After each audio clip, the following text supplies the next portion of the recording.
ወረዳ በተሰጠን አቅጣጫ መሰረት በ17 የስራ መስኮች ላይ ስራዎችን እየሰራን ነው።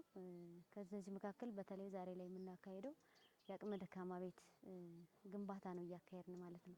ስለዚህ እንደ ወረዳ በወረዳ ውስጥ ያሉ መላ ሴቶችን እንዲሁም ደግሞ አሁን ባለንበት ቀበሌ ላይ ደግሞ መላ የሴት አደረጃጀቶችን ጭምር በመጨመር የሴት የአቅመ ደካማ ሴቶችን የአቅመ ደካማ የህብረተሰብ ክፍሎችን ቤት የመጠገን ቤት የመስራት እንዲሁም ደግሞ ምግብ ነክና ምግብ ነክ ያልሆኑ ተግባራትን የመፈጸም ስራ ነው እየሰራ ነው ያለ። ከዛ በተጨማሪ በተለይ ተስፋን እንትከል በሚለው ሀገራዊ መርሃ ግብር ችግኞችንም እየተከልን ነው ያለ ነው። ከዛ በተጨማሪ በተለይ ወደፊት በመናካሄደው የደም ልገሳ ሴቶችንም ጭምር አሳትፈን በደም እጥረት ምክንያት የምትሞት ሴት እንዳትኖር የደም ልገሳ መርሃ ግብሩ ላይ መላ ሴቶችን የምናሳትፍ ነው የሚሆነው ማለት ነው።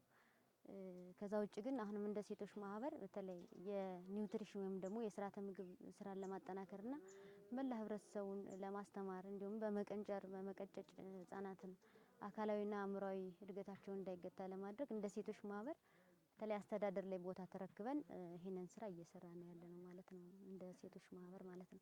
ከዛ ውጭ የአቅመ ደካማ ወይም ደግሞ በቁሳቁስ ምክንያት ወደ ትምህርት ቤት የማይሄዱ ህጻናትን ቁጥር ለመቀነስ የደብተር ማሰባሰብ እንዲሁም ዩኒፎርም እንዲሁም ደግሞ ኮረጆዎችን እንትን ለማለት በቅዳችንም ጭምር አካተን እየሰራን ነው ያለነው ማለት ነው። የበጎ ፈቃድ ስራዎች መንግስት ሳይሰራቸው የቀሩ ክፍት ስራዎችን ህብረተሰቡን ከተለያየ ውጪ ለማዳን በበጎ ፈቃድ ያለምንም ክፍያ በራስ ተነሳሽነት የሚፈጸም ስራ ነው።